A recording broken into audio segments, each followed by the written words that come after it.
Marked. Nora McClintock. Orca Currents. Chapter 1. It all started when I ran into Dave Marsh, a youth worker who was assigned to me the last time I was in trouble. I kind of got the shakes when I saw him.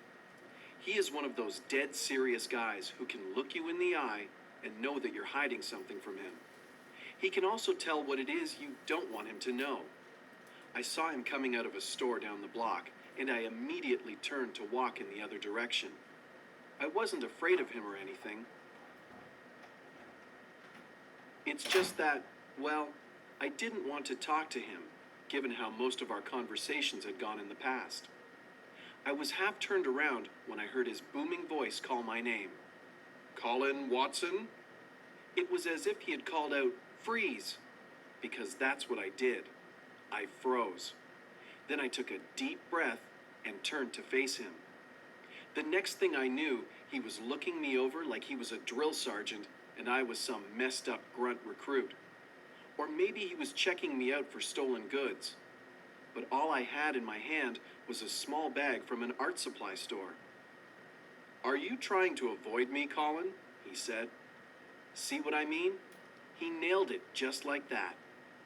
No, I didn't know what to say. I never know what to say when I get surprised like that. Dave used to tell me that this was my saving grace, the fact that I'm not quick on my feet. I'm not a bad liar. It's more like I can't come up with a lie in the first place. Dave said that meant I wasn't cut out to be a bad guy. Maybe that was supposed to make me feel better, but mostly it made me feel like an idiot.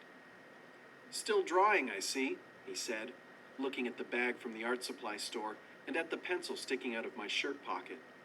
He never missed a thing. "A little sketching, yeah," I said with a shrug. "I like to draw. I like it a lot. The past year, I'd even had a half-decent art teacher who said nice things about my stuff and gave me lots of tips and pointers. She said I had a good eye. It was the best compliment I'd ever received. "You got a job lined up for the summer?" Every youth worker I ever met was big on kids having jobs. Jobs teach responsibility. They're a positive way to spend your spare time. They give you money, so maybe you won't go out and shoplift like I used to. "I'm looking," I said. It was sort of true. I was looking, but I hadn't put in any applications yet. I didn't want to work at a fast food joint or be a clerk in some stupid store. I wanted to do something interesting, preferably something outdoors. His sharp eyes drilled into me. Here it comes, I thought. He's going to give me a lecture about getting out there with my resume. But guess what? He didn't. "I heard about someone who was hiring kids for the summer. It made me think of you. In fact, I was planning to look up your phone number on Monday when I got into the office so that I could call you and tell you about it." I was so surprised that I almost fell over. I mean, I hadn't seen this guy in 8 or 9 months, and it wasn't like we were friends or anything. I was just another screwed up kid, and it had been his job to straighten me out. But here he was, telling me that he had been thinking of calling me and doing me a favor when he wasn't being paid to help me anymore. "It's sort of in your interest area," he said. "It's art related, although not everyone would agree. A couple of the utility companies have been hiring kids to clean up graffiti on utility poles. It pays minimum wage, but it's an outside job. The thing is," here it comes, I thought, "the catch. There's minimum supervision involved," he said, "which means it isn't right for most of the kids I work with." And this is where he surprised me again, big time. "That's why I thought of you, Colin. I've been hearing good things about you." He had? "If you want, I can get you the information and even put in a good word for you. You can earn some money and study the urban art landscape at the same time." I was so stunned that all I could say was, sure." "Great," he said. "I'll call you on Monday with the details." Monday morning, I woke up to the sound of the phone. It was Dave Marsh. He told me where to take my resume, who to talk to, even what to say. He said he'd already talked to the man in charge. He's expecting your call, Colin, he said. He's looking for reliable kids, and he's definitely interested in meeting you. Then he scared me a little. As far as I can tell, this job is yours, Colin, unless you do something to mess it up. Chapter 2. The man in charge was named Ray Mihivik. He was sitting behind a big metal desk. His office was at the back of what looked like a huge garage in one of those industrial parks that's filled with warehouses and small factories. He was talking on the phone when I arrived, but he waved me in. I stood in front of his desk while he finished his phone call. "You're Colin, right?" he said, hanging up the phone. "Keeping your act clean these days, I hope?" "What?" He laughed. I didn't. He grinned. "Relax, kid," he said. "I'm not going to give you a hard time. I'm a big believer in second chances. I know how hard they are to come by, so I try to provide them. I try to help out. You know what I mean? And Dave Marsh thinks you're an okay kid. When he heard I was hiring, he put in a good word for you." He looked me over. "He said you were 14. "I'll be 15 at the end of the summer," I said. "Everybody makes mistakes," Ray said, leaning back in his swivel chair. "But people can change. Am I right?" He stuck out a beefy hand. "Show me what you've got." It took me a moment to realize that he wanted to see my resume. I never thought I would say this, but I was glad we had to write a resume in careers class at school. I handed it to him. It took him forever to read it. "You got a bike? Something to get around?" he said at last. I nodded. "You know what the job is?" I nodded again, but he explained it to me in detail anyway. "So," he said when he had finished, "are you interested?" "Yes, sir." "Sir," he said, smiling like I'd made a joke. "Okay, Colin, you're on. Be here tomorrow morning, 6:30, to pick up your supplies and get your route." 6:30? "In the morning?" I said. "Yeah, in the morning," Ray said. "The route you're on, it's a nice neighborhood. Lots of doctors and lawyers, plus a lot of aggressive tagging. We like to get that cleaned up before the residents roll their Beamers out of their garages. You hear what I'm saying?" I sure did. People who live in big houses don't want to start their day looking at graffiti. I bet graffiti in their neighborhoods made them nervous. It probably made them think of gangs. "You got a problem with the hours or the job, now's the time to speak up, kid." I told him I didn't have any problems. I turned to go. "Hey, kid," I wheeled around. Something flashed in my eyes. It was a camera. "For your ID," Ray said. "If the cops see you and get the wrong idea, they can call me." Cops? If there was one thing I wanted more than anything else, it was to get through the summer without having anything to do with the cops.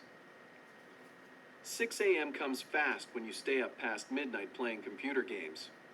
If it wasn't for my mom, who has to leave for work at 6, I never would have got up. She didn't just hammer on my door. No, she came right on in and shook me awake. "I left you a lunch. It's in the fridge," she said. She was smiling. She had been thrilled when I told her I had a job. That meant I wouldn't be pestering her for money all summer. "What time do you think you'll be home?" My job started at 6:30 and went to 3, including a half hour for lunch. I was supposed to report back to the garage with my worksheet at the end of the day. "Probably 3:30, I said. "I'll call you when I finish my shift," my mom said. "You can tell me how it went." After she left, I almost rolled over and went back to sleep. But my mom's happy face swam in front of my eyes. My mom had it tough. She had me when she was just 17. She and my dad got married, but then my dad got sick.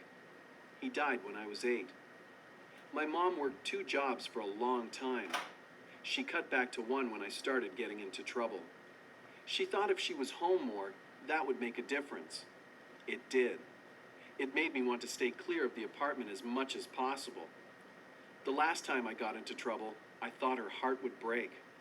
When she came down to the police station, she had the same look on her face as she did the night she woke me up to tell me my dad was gone.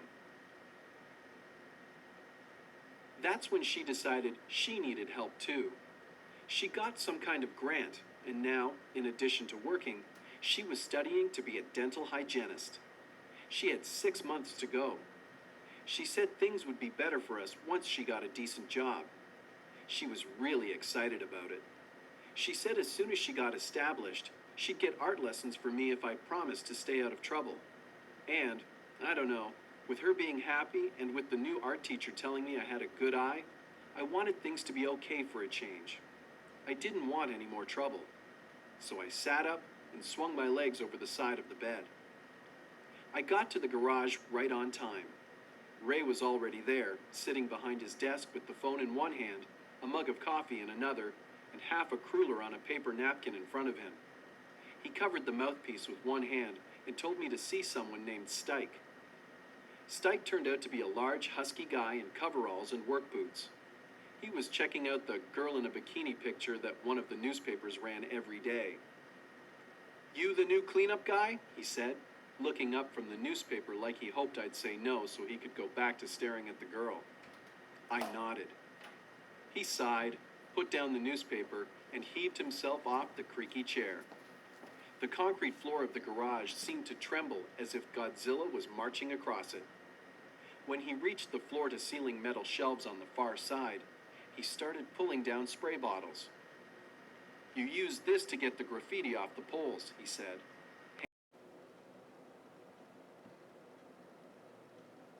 Bottle and a bunch of rags.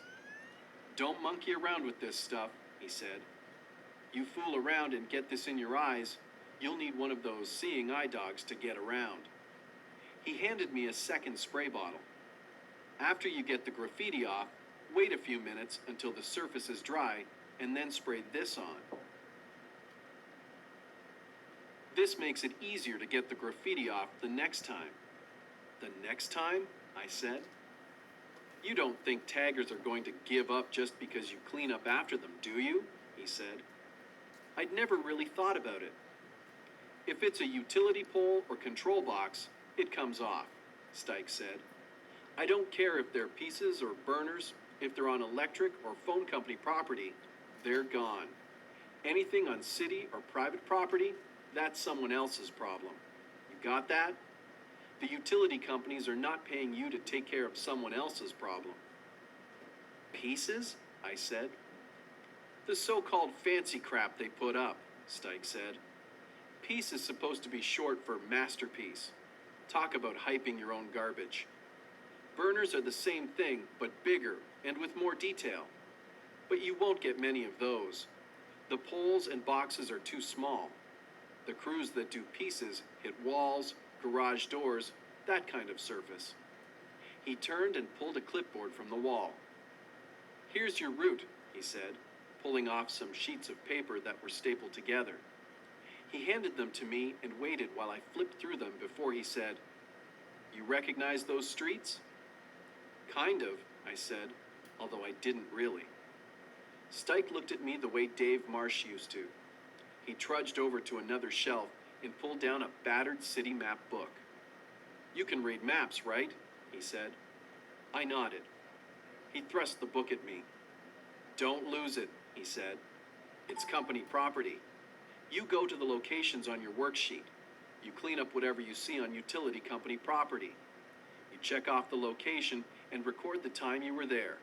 At the end of the day, you come back here and turn in your worksheet." There were a lot of locations on the sheets. "There's graffiti at all these places?" I asked. Stike gave me a look.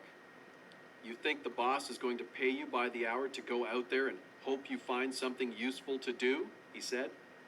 "Look what it says at the top of this page. Work order. That means everywhere you go, you work." "How do you know there's graffiti at all of these places?" Stike shook his head. "You haven't heard? The utility companies run a campaign every summer. They set up a hotline. Someone sees graffiti on utility company property, they phone it in. The company promises to get rid of it within 48 hours. The idea is that if they wipe it out as fast as it goes up, these knuckleheads will give up and move their act somewhere else. In other words, make it a problem for someone besides the utility companies and preferably in not-so-nice neighborhoods. Do I keep at it until I finish? I said. You keep at it until the end of your shift. Whatever you don't finish goes to the top of tomorrow's work order.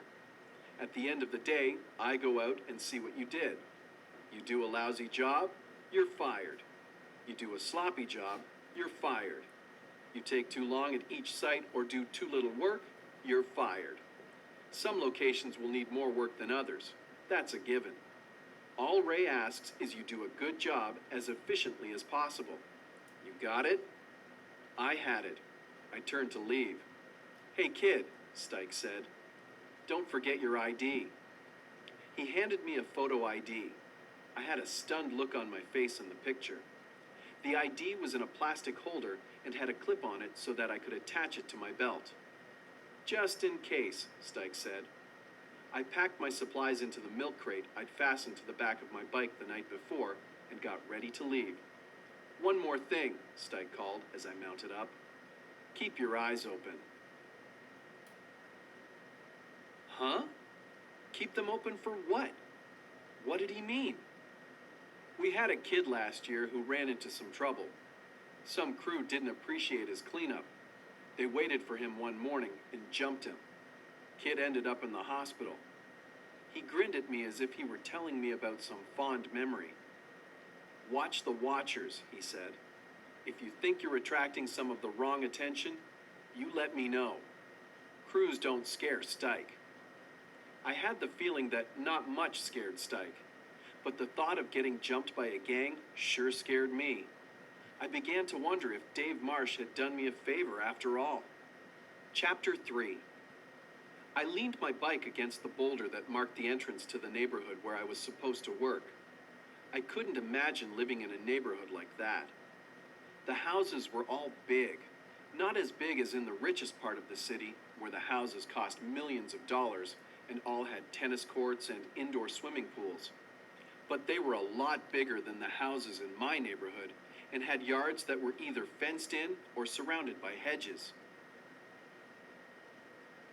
People who lived here didn't have much to worry about, except taggers who ruined how neat and pretty everything was. It must be nice to live in a neighborhood where that was the worst thing that ever happened. I looked around to see if anyone was watching me. I kept thinking about the kid who had ended up in hospital. I didn't want that to happen to me, but I didn't see anyone at all. Then I thought about it. Nobody would come after me today, I decided. I hadn't done anything yet. They wouldn't be on the lookout until they saw that someone had erased their tags. It wasn't today I had to worry about. It was tomorrow and the next day and the day after that. The first job on my list was the utility control box that stood just behind the boulder. It was a big gray box with two flat surfaces that were like blank canvases. At least they must have looked like that once upon a time. Now they were covered with tags. Mostly the tags were boring. Each one was done in one color, either blue or black. There was nothing creative about them. They were just big, squishy initials. I don't know why they even bothered. I mean, what was the big deal? Besides the tags, there were letters and numbers in neon pink between the arms of a big cross. I stared at the neon pink letters. They were wide and slanted, sort of like the lettering on the tags. But they were different too, not like the rest of the stuff that covered the utility box. I wondered if they were some kind of official markings put there by the utility company. Stike told me to remove any markings I saw on utility company property. These were markings. They were on utility company property. It seemed simple. But what if they were official markings, like you see painted on the street sometimes when the city is planning to do some work? And what if I got in trouble for removing them? On the other hand, what if they were graffiti? And what if I left them there and Stike fired me? My mom was so proud of me for getting this job. I thought about how disappointed she would be if I got fired on my first day. Time was ticking by. I had 3 pages of work to do. Stike was going to inspect not just how well I had done the work, but also how much I had done. I had to get moving. But first, I had to decide what to do about the neon pink markings. I pulled my sketchbook out of my pocket and flipped it open to a clean page. I copied the cross and the letters and numbers in it, 2N, 3W, each number or letter in one of the 4 spaces made by the cross. If it turned out they were important, I could at least tell Stike what they were. I could even put them back if he wanted me to. Then I got out my spray bottle and rags and I started to work. It took more applications of the spray and a whole lot more scrubbing than I had expected. I started to worry that I would run out of spray before I got through the first page of work. I waited for a few minutes until the surface dried, and then I sprayed it with the second spray bottle. I was loading my supplies back into the milk crate when I spotted her. She was holding 3 leashes in one hand and 2 in the other.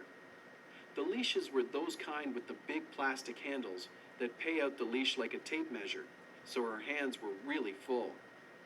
She had light brown, shoulder-length hair with streaks of gold in it. She was wearing a backpack. Even with all those dog leashes in her hands, she had a way of walking, tall and straight, that made me think she was loaded with confidence. Well, why not, if she lived around here? I bet at least half the girls in this neighborhood went to private school.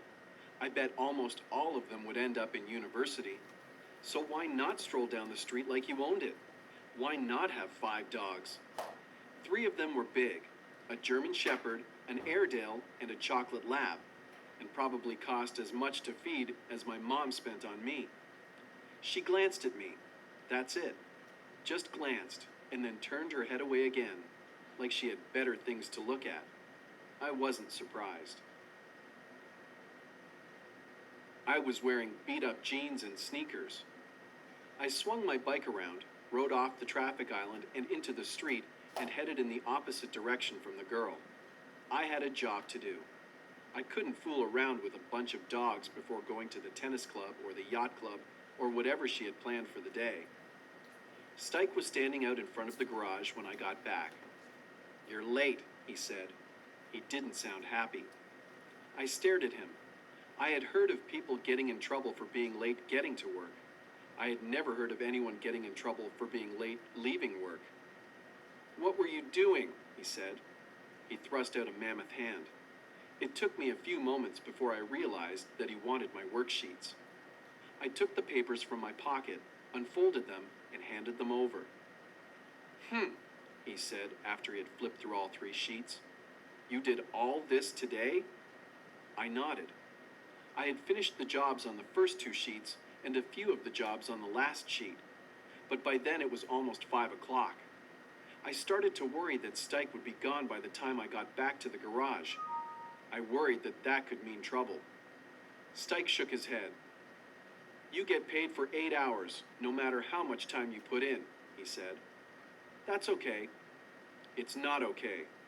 Ray don't like it when you cost him money," he said. "But you just said that I don't get paid more." "I'm your supervisor. I have to go out and look at what you did. I've been waiting for you a couple of hours now. Ray's gonna have to pay me overtime for waiting around and then for going out to check on you. You better be worth it, kid. You better have done an A1 job." He folded up my worksheets and headed for a pickup truck. "Do you want me to come back tomorrow?" I said. "We'll see," Stike said. He swung his heavy body in behind the steering wheel. He turned the key in the ignition and started to back up the truck. "I'll let you know." He was gone before I remembered the neon pink letters and numbers on the utility control box. I should have mentioned them. I should have told him what I'd done. I wondered if he would be mad.